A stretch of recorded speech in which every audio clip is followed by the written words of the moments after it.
ప్రతి విజయం వెనుక ఉంటుందో మహిళ వెలుగుల్ని పంచి కరిగే కొవ్వొత్తిలా ఆ వెలుగే సత్యం శివం గుర్తిస్తే నీదే జయం ఒక మగువ శాపంతో పసివాడే గగనం ఒక మహిళా శపథంతో కొణికిల్ది భువనం మధురం నీ చరితం ఓ మగువా జయీ భవ ఓ మహిళా విజయీ భవ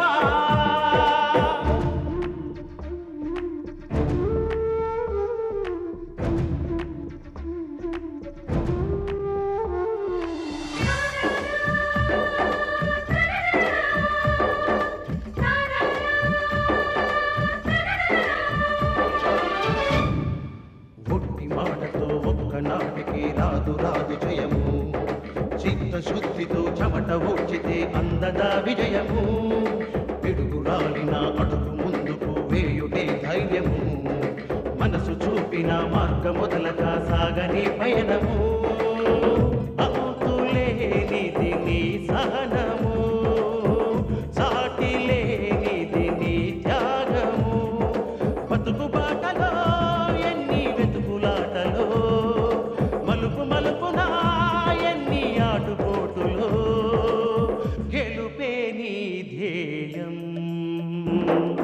సాహసమే నీ ఆయుధం సాధించే నీ ఆశయం సాహసమే నీ ఆయుధం సాధించే నీ ఆశయం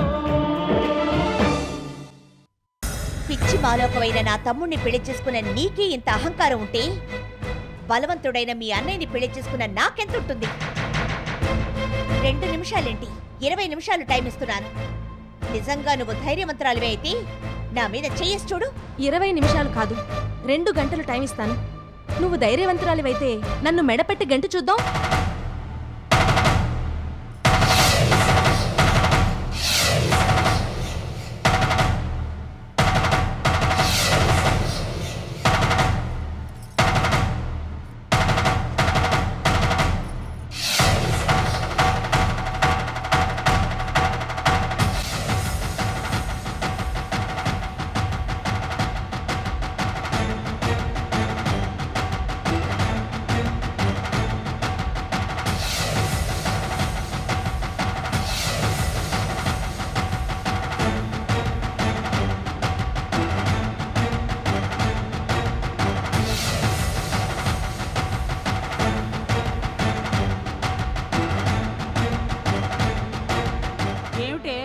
ఇద్దరు పందం కోడి పుంజుల్లాగా ఎదురు బొదురుగా నిలబడి ఏమిటలా చూసుకుంటున్నారు ఏమిటి మీ సమస్య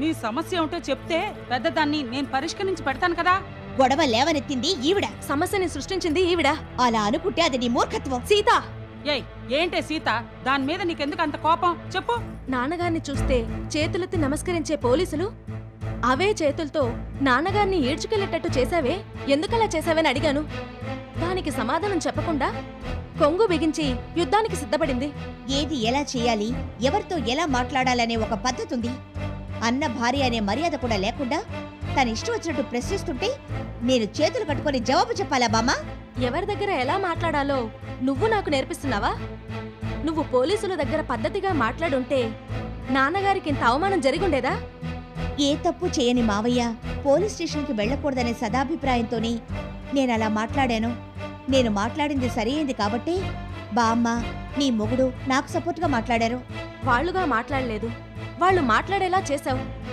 నాన్నగారి మీద ఉన్న అభిమానంతో వాళ్ళేం చేస్తున్నారో ఎలా మాట్లాడుతున్నారో తెలియకుండానే మాట్లాడారు ఇతరులు చెప్పింది విని మాట్లాడడానికి నీ మొగుడు మూర్ఖుడు కావచ్చు బామ్మ మూర్ఖురాలు కాదు నీకంటే నాకంటే తెలివైంది మావయ్య గారి మీద మన ఇద్దరికన్నా ఎక్కువ అభిమానం గౌరవం ఉంది అది అర్థం చేసుకోకుండా నీ ఇష్టం వచ్చినట్టు మాట్లాడుకో అతి తెలివిగా మాట్లాడి అమ్మమ్మని నీకు వంత పాడేలా చేసుకుందాం అనుకుంటున్నావా చాలే ఆపవే ఇతరుల మాట విని నేను మాట్లాడడానికి నేనే లోక జ్ఞానం తెలియని దాన్ని కాదు లోక జ్ఞానం తెలుసు కానీ పక్కనున్న సీత గురించే తెలుసుకోలేకపోతున్నావు హిందూ నేను అప్పటి నుంచి చూస్తున్నాను.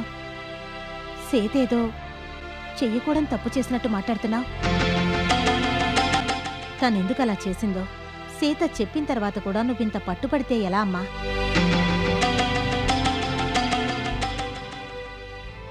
ఒకవేళ నువ్వు చెప్పినట్టు సీత తప్పు చేసినా కూడా ఈ కుటుంబ గౌరవం కాపాడాలనుకునే నువ్వు ఎందుకిలా చేశావని సీతను అడగకూడదు. చూడమ్మా, సీత ఏదైనా తప్పు చేసినా లేక ఆమె చేసింది నీకు నచ్చకపోయినా సీత ఇలా చేసిందని అన్నయ్యకి గాని నాకు గాని జయకృష్ణకు గాని చెప్పి ఖండించాలి. అంతేగాని ఎవరికి వాళ్లే రాజులం అనుకుంటే కుటుంబంలో సమస్యలు ఏర్పడతాయే తప్ప సంతోషం ఉండదమ్మా. అమ్మా, నీ మీద ఉన్న ప్రేమతో మావయ్య నా మీద ఎక్కువ అభిమానం చూపిస్తున్నారు, నా మాట వింటున్నారు. అది ఎందుకు నచ్చడం లేదు. ఆ కోపంతో అనవసరంగా నాతో గొడవ పడుతోంది. ఇదిగో చూడేందో, మా అమ్మకి ఈ కుటుంబం మీద ఎంత ప్రేముందో ఆవిడ కడుపున పుట్టిన నాకు అంత ప్రేముంది.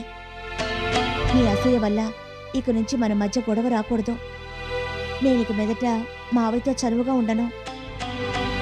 బామ్మ, ఇక్కడ జరిగిన విషయం మనలోనే ఉండనివ్వండి.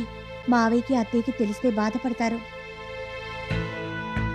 ఇందు, ఇక నుంచి ఏ సమస్య వచ్చినా లక్ష్మి చెప్పినట్టు గొడవ పడకుండా పెద్దవాళ్లతో చెప్పి సమస్య తీర్చుకో. అమ్మా ఇందు, ఆత్మీయుల మధ్య పోటీ ఉండాలే కాని అసూయ ఉండకూడదు. పట్టు విడుపు ఉండాలే కాని పట్టుదల ఉండకూడదమ్మా.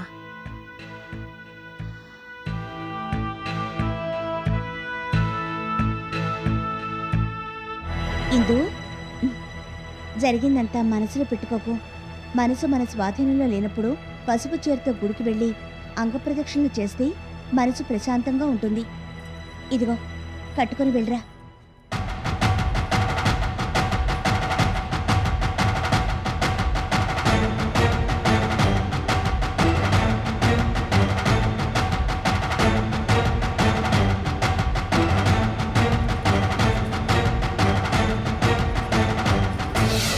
ఆలయాన వెలసిన ఆ దేవుని రీతి, ఇల్లాలే ఈ జగతికి జీవన జ్యోతి, ఇల్లాలే ఈ జగతికి జీవన జ్యోతి.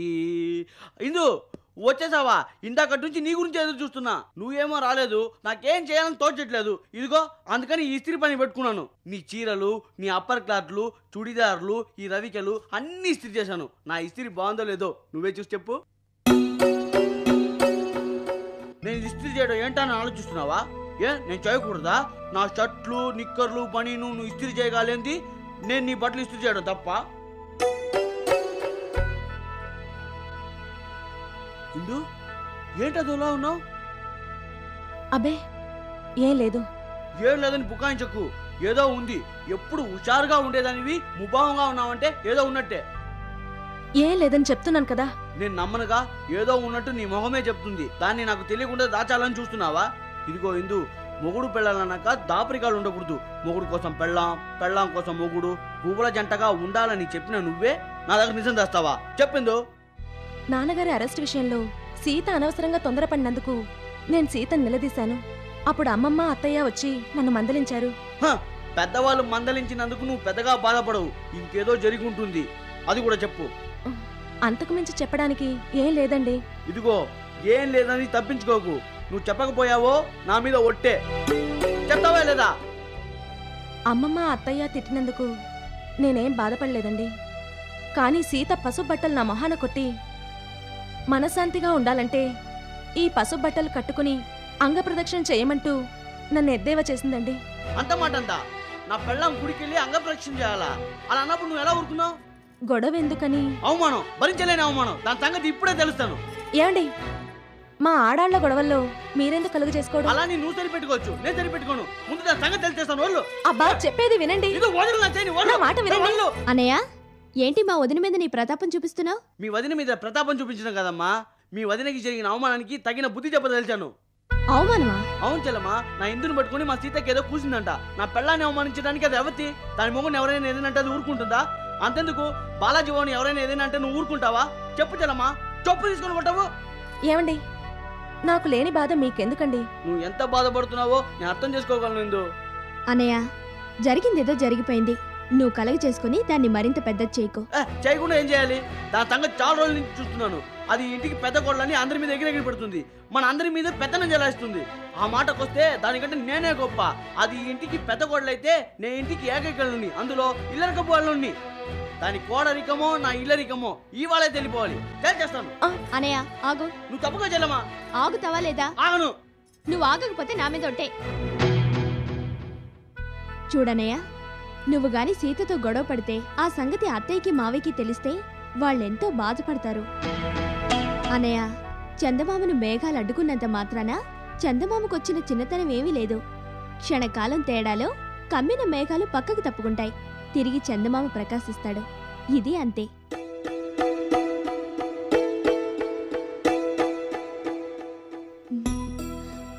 అనయ్య, ఈ బట్టలని ఎవరిస్త్రీ చేశారు? నేనే. చాలా బాగా చేసావు. మీ ఆవిడ బట్టలు మొత్తం నువ్వే చేసావన్నమాట. మా వదిన అదృష్టవంతురాలు. చంద్రుడు సంగతి చెప్పి ఇస్త్రీ చేసిన బట్టని పొగుడుతున్నాను, చల్లబరుస్తున్నావు కదూ. సరే, నువ్వు చెప్పినట్టు ఊరుకుంటున్నాను. ఇందు, ఇప్పుడే చెప్తున్నాను, ఇంకోసారి ఇలాంటి ఏదైనా జరిగిందో మండపాక లక్ష్మి కొడుకు తడాగంటో చూపిస్తాను. చెప్పేశాను. ఇందు, నీ మీద నాకు చాలా అసూయగా ఉంది. ఎందుకని? మా అన్నయ్య నీకు భర్తగా దొరికినందుకు. నువ్వు పెరుమాళ్ళని పెళ్లి చేసుకుంటానని చెప్పినప్పుడు నేనెంతో బాధపడ్డాను. కాకి ముక్కికి దొండపండ అన్నట్టుగా నీ మీద జాలిపడ్డాను. కానీ నేనలా అనుకున్నందుకు ఇప్పుడు సిగ్గుపడుతున్నాను. ఇందు, మా అందరికన్నా మంచి భర్త నీకు దొరికాడు. అన్నయ్య మేలిమి బంగారం, కడిగిన ముత్యం. మచ్చలేని జాబిల్లి, పుణ్యం కుద్ది పురుషుడు. పోచలమ్మా, ఇవన్నీ మా ఇందువే. తలచేదే జరిగినచో దైవం ఎందులకు, జరిగేదే తలచినచో నాకీ బతుకెందులకు. అన్నయ్య, ఇదేంటిలా తడిగుడ్డ కప్పుకొని కూర్చున్నా? తడిగుడ్డతో గొంతులు కొయ్యాలనుకున్నాను. వర్కౌట్ కాక నా నెత్తి మీద నేనే వేసుకున్నాను. ఏం జరిగిందన్నయ్య? మన చాప కిందకు నీరొచ్చే పరిస్థితి వచ్చేసింది. అబ్బా, అదేదో సరిగ్గా చెప్పు. పవిత్ర పోస్ట్ మార్టం రిపోర్ట్ లో ధర్మారావే ముద్దాయిని ప్రూవ్ అయిపోయింది అనుకో. ఇక మన పని గోయిందా గోయిందా గోయిందా గోయిందా. అంటే మా మావగారే పవిత్రని హత్య చేశారంటావా? చేశాడో లేదో మనకు అనవసరం. పోస్ట్ మార్టం రిపోర్టే నిజం. దాన్నే పోలీసులు ప్రజలు నమ్ముతారు. ఆల్రెడీ పేపర్లో వచ్చిన వార్తకే ఫైనాన్స్ చేసిన వాళ్ళు మనల్ని పోస్ట్ మార్టం చేసినంత పని చేశారు. ఇక ధర్మారావే నేరస్తుడని రుజువైతే మీ ఆయనకి ఫైనాన్స్ ఇచ్చిన వాళ్ళు పోస్ట్ మార్టం చేస్తారు, మీ ఆయన దగ్గర నుంచి ఫైనాన్స్ తీసుకున్న వాళ్ళు పోస్ట్ మార్టం చేస్తారు. ఇంకప్పుడు మన మీద ఎవ్వరికీ నమ్మకం ఉండదు. ఈ ఉమ్మడి కుటుంబం కాస్త మొక్కలు చెక్కలైపోతుంది. అప్పుడు ఎవరి దారి వారు చూసుకుంటారు, మన దారి గోదారే. ధర్మారావు విషయంలో వచ్చిన ఈ అపనింద తుఫానులా మారి మనందరినీ ముంచెత్తబోతోంది.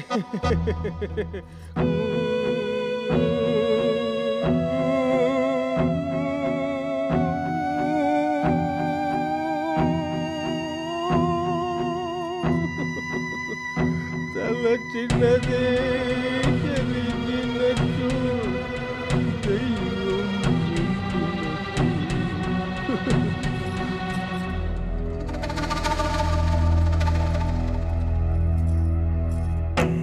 మాలి, నేను ఇక్కడుండగా నువ్వెవరిని వెతుకుతున్నావు? మీ ఆయన్ని. మా ఆయన దేనికి? ఆ రోజు పవిత్రకి నగలిచ్చిన విషయంలో మీ ఆయన చివాట్లు పెట్టారు కదా, అటువంటి పరిస్థితి రాకూడదని అడుగుతున్నాను. అంటే ఏదో ముఖ్యమైన విషయం మాట్లాడడానికి వచ్చుంటావు, అంతే కదా? అవునక్క, పవిత్ర కేసు విషయంలో మన మామగారే పవిత్రని మానభంగం చేసి చంపినట్టు పోస్ట్ మార్టం రిపోర్ట్ వస్తే మన పరిస్థితి ఏమిటి? మన కుటుంబ పరువు ప్రతిష్టలు ఏం కావాలి? పరువు ప్రతిష్టల సంగతి పక్కన పెట్టు, ఈ ఇంటి ఆర్థిక పరిస్థితి అస్తవ్యస్తమవుతుంది. చేతికందింది పట్టుకొని చెట్టుకొకరు పుట్టకొకరుగా కాందీసీకుల్లా దేశాంతరం పోవాల్సి వస్తుంది. మా అన్నయ్యకి ముందు చూపుండబట్టి ఈ విషయాలన్నీ చెప్తూ బెంగ పెట్టుకున్నాడక్క. మీ అన్నయ్య అన్నది కరెక్ట్. మరి ఇప్పుడు ఏం చేయాలక్క?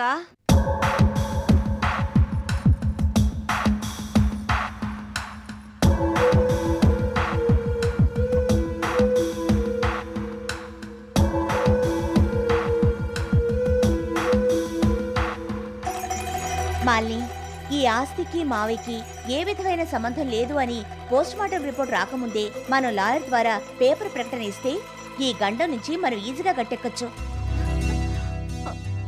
భలే ఐడియా ఇచ్చావక్క. నీ తెలివి ముందు ఏ లాయరు పనికిరాడనుకో. తొందరపడి సంబరపడుకో. దీంట్లో కూడా కొన్ని చిక్కులున్నాయి. ఇలా పేపర్ ప్రకటన ఇవ్వడం సబబా కాదా అన్నది లాయర్ని సంప్రదించాలి. దానికి ముందు మనం అంటే ముగ్గురు తోడికోడళ్ళు ఒకటి కావాలి. మనం ఒకటే మన భర్తల్ని కూడా మన దారిలోకి తెచ్చుకోవాలి. నేను మా వారిని ఒప్పిస్తాను. మా వారు ఒప్పుకునేలా నేను చేస్తాను. అయితే నువ్వు అనితను ఒప్పించు. అనితనా? నేనా? దాన్ని ఒప్పించడం ఆ బ్రహ్మదేవుని తరం కూడా కాదే. వసుదేవుడంతటి వాడే అవసరానికి గాడిద కాళ్ళు పట్టుకున్నాడు. మన అవసరానికి అనిత కాళ్ళు పట్టుకోవడం తప్పేం కాదు.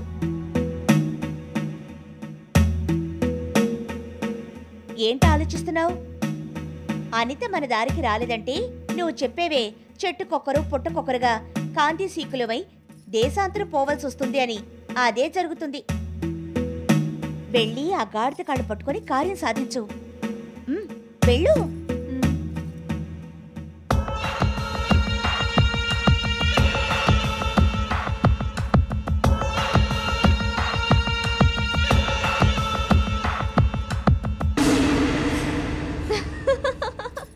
అనిత, ఎందుకు నవ్వుతున్నావు? నువ్వన్నదానికి. మళ్ళీ సుమతి శతకంలో కనకపు సింహాసనమున సునకమును కూర్చుండబెట్టి అనే పద్యం ఉంది. నువ్వెప్పుడైనా విన్నావా? వినలేదు. దానికి అర్థం చెప్తాను విను. కుక్కను తీసుకెళ్లి బంగారు సింహాసనం మీద కూర్చోబెట్టినా దాని దానిగుంట బుద్ధి మారదు. కుక్క బుద్ధి కుక్క బుద్ధే. అంటే నాది కుక్క బుద్ధా అని వేరే చెప్పాలా?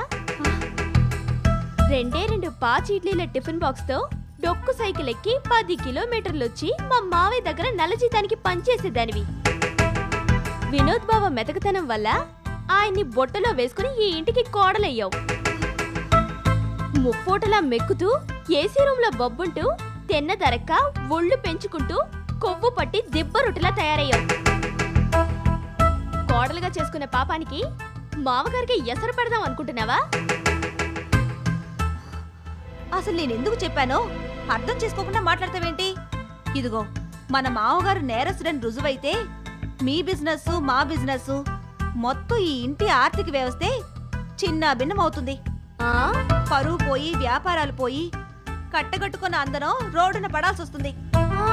పూలమ్మించోటే కట్టెలమ్మాల్సిన పరిస్థితి వస్తుంది. ఆ బతుకు కుక్క బతుకు కన్నా హీనం. మనం మంచి కోరి చెప్తే నన్ను అపార్థం చేసుకుంటావే? మన మంచి అనుకో, నా మంచి చెడ్లు నేను చూసుకుంటాను గాని ముందు నీ సంగతి చూసుకో. పవిత్రకిచ్చిన నగల విషయంలో నీ మొగుడిని ముందుకు తోసావు. ఇప్పుడేమో నువ్వే తయారయ్యావు. నాకు తెలియక అడుగుతాను, నీకు ఈ పాడు బుద్ధులు ఎక్కడి నుంచి వచ్చాయి? మీ వ్యాపారాలు అంటున్నావు, దానికి డబ్బెక్కడి నుంచి వచ్చిందమ్మా? మీ పుట్టింటి నుంచి బంగారు పొత్తులు మూట కట్టుకుని వచ్చావా? పైకెళ్ళిన మీ నాన్న ఫ్లైట్ లోంచి నోట్లు జారి విడిచాడా, లేక మీ అన్నయ్య సింగపూర్ నుంచి షిప్పులో తీసుకొచ్చాడా? ఇదిగో, ఈ సంగతి గాని మావయ్య చెవిన పడిందో, అంతెందుకు అన్నపూర్ణ బామ్మ చెవిన పడిందో, నువ్వు కట్టుకున్న ఈ చీర కూడా విప్పదీసి తరుగుతుంది. జాగ్రత్త.